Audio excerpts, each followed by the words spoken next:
Hi, this is Dr. Mohammed Abdallah. I'm a third-year chief resident at the internal medicine residency program at the University of South Dakota, Stanford School of Medicine. I graduated from the University of Khartoum, Faculty of Medicine in Sudan, and then I joined the University of South Dakota internal medicine residency at Stanford School of Medicine. Right now we're standing in front of the internal medicine residency offices. We are going to take you through a tour to give you the opportunity to see all in Stanford Hospital, Revere Hospital, the same lab, and all the clinics that we round into. Let's start.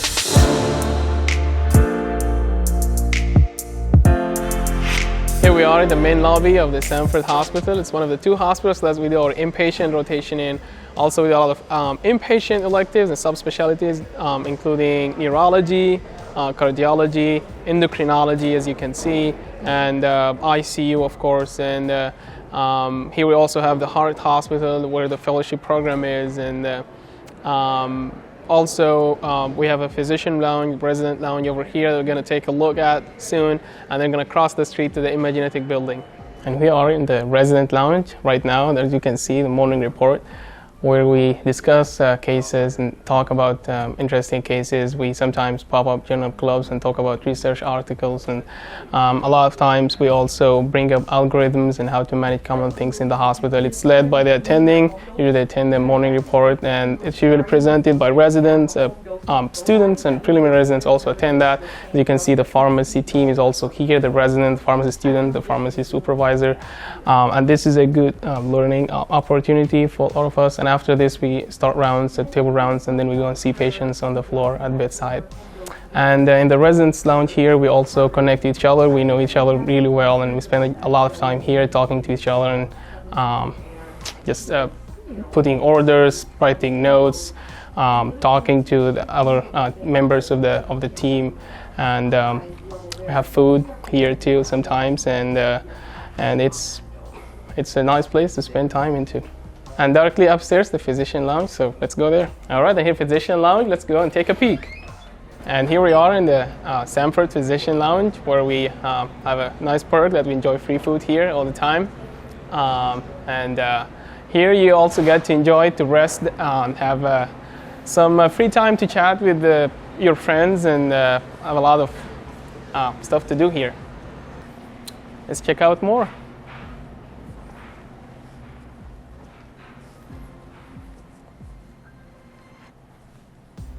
So as you can see, a lot of area to sit down and talk to your friends and colleagues and spend some time to rest in the middle of a busy day. And now let's head over to the imagenetic buildings across the street.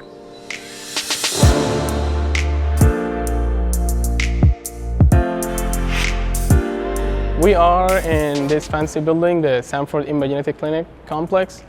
So here we see patients in the clinic. We do a lot of outpatient medicine here, so we see patients, we follow the results, call them back, and if you choose to go into the genetic field, there is extra training and elective for genetic counseling and genetic testing as well.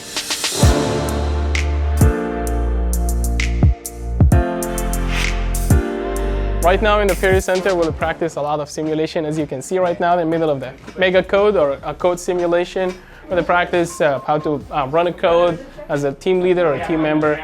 We also practice central line placement, arterial line placement, a lot of other procedures. And we have a POCUS course that started 2 years ago when we learned ultrasound, a point of care ultrasound.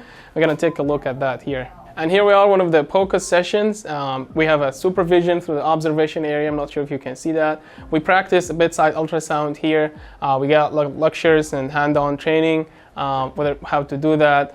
And we have two POCUS machines in Stanford Hospital and Revere Hospital to practice that and make clinical decision based on these and day-by-day practice.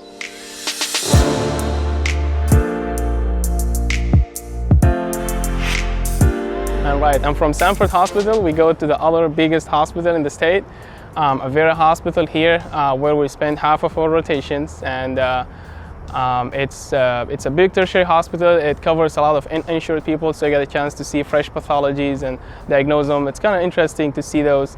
We're gonna go through the resident lounge, physician lounge, take a quick tour at the ICU and other areas. But also there are a lot of clinic complexes here, a lot of rehab facilities, and we spend a lot of time here in Revere Hospital. Here we start with the resident lounge. where we spend most of our day. We have the video, we get the noon conferences from the USD Medical School from Stanford. We have a lot of stuff here. We do our morning reports here, we do our table rounds here. Here we spend most of our day studying, and we have a lot of med students that we spend most of our day teaching and learning from as well. Here's Dr. Maham, the supervisor, very busy as you can see. And from here we go to the physician lounge next door.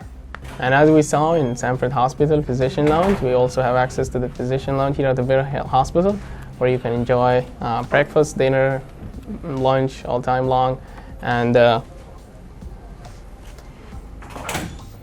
after taking your midday break, where we hear a chat, watch TV, you have all the options here. Watch for sports, politics shows, and chat with your friends and colleagues and mentors and supervisors. You'll be good to go to continue your day. All right, and from the resident lounge, we come to the ICU where heroes work. Here, where nursing staff do not conserve any energy, working minute by minute, trying to take care of patients. Here, you got a chance to learn a lot of procedures, talking to all the house staff members, and we're gonna walk you through one of the rooms here real quick. All right, and here's a sample of one of the Vera ICU rooms. So we don't have a pulmonary critical care fellowship here. So you'll be the vent manager, you take care of the patients, you take most of the decisions. You are the go-to for everything here in the ICU with the supervision of your attending. Here you also got to make decisions all the time, day and night. And from the sickest inpatient patients here in this Avera building, or go to another new fancy Avera building where most of the outpatient procedures are done now.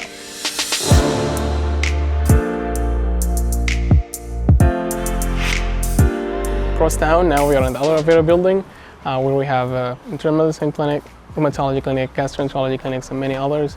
Here we follow patient labs and establish that relationship with patients by talking to them and following them in our clinic time. Now in rheumatology clinic, here we are, just a quick shot of one of the patient rooms.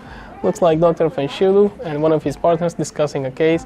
Here in the rheumatology clinic, we got to enjoy doing joint injections and learn about synovial fluid analysis and follow patient results of start monoclonal antibodies, just an example. And we got a lot to learn here. As residents, we relate to each other really good, and we know each other in and out. And I have a group of residents sitting here. Let's go and talk to them. You know, when I was looking at a place of where do I want to go and spend 3 years and get my training, no matter where you go, you're going to get the knowledge you need. Every program is certified, but you need to be happy where you're at. And I knew that seeing that in med school, that this would be a place that I could fit in well with my personality and get the training that I needed. And now as a second-year resident, I have no regrets. I think that I've grown very close to many of them. We have great friendships, and it makes coming to work every day a joy. I still remember when we went out for the interview dinner, everyone was so happy with the program. No one had anything negative to say about the program, and I really liked that about the residents, and they gelled along very well. They were happy, and so I chose this program, and I would do over again. Yeah. Last year at residency dinners, that was the hardest question we got asked, was what is the bad parts or the downfall about the program. And I found myself, and I know we were together on dinners, trying to figure out what is something that is bad about the program, because it is hard to find something. Yep. Yeah, I think the size and schedule of the program is the biggest thing. We have a small program, 8 residents per year, but when it's small, all the residents get to know each other, not only at work, but we know each other even outside of work. So that makes it easy when you are far away from home. We are like a family. We hang out, we have fun, we help each other at work. Yeah, and I think even faculty was something that surprised me, the way they are very approachable. You can always call them, talk to them, and then they are always helpful. I think that is also one of the things that amazed me. And when I looked at the alumni of our program, I saw that most of the people, they have also gone into fellowship, and even people, they have stayed back in Sioux Falls, so that means that Sioux Falls is really a nice place to live in. Even being a small town compared to most of the cities in America, we do have still a lot of different cultural things, a lot of things to do, and so when you are having those weekends off, there's a variety of activities to try and go just let off steam. Most of the residents that do come here are not necessarily from South Dakota in the first place, and so everybody's kind of hanging out, trying to meet people, and very open to getting together and starting up groups. And coming from a city of 22 million people. I thought Sioux Falls would be a very small town, but that was not true. It's a decent-sized city. The metro area has a population of around 250,000, which is a significant amount. You get pretty much everything that you need over here without the hassle of traffic. We make a very competitive salary. I was just talking about this today, actually, with the TY interns or transitional year that had interviewed at other places, and they were very surprised at how much our salary is, because it does tend to be more than at other programs. And in addition to that, South Dakota doesn't have a state income tax, and so that's not being subtracted. And cost of living in South Dakota is very cheap. I don't know that you would find it better anywhere else. If you come to this program, you are definitely going to be a very competent and knowledgeable physician because of the faculty around, because of the time you get to study, and because of the complexity of cases that you see. I'm sure that whoever walks out of the program is going to be a very good physician. Now we came to the end of our tour. Thank you very much, guys, for being with us, seeing Vera Hospital, Stanford Hospital, Imagenetic Building, the Peer Center, and the Sim Lab.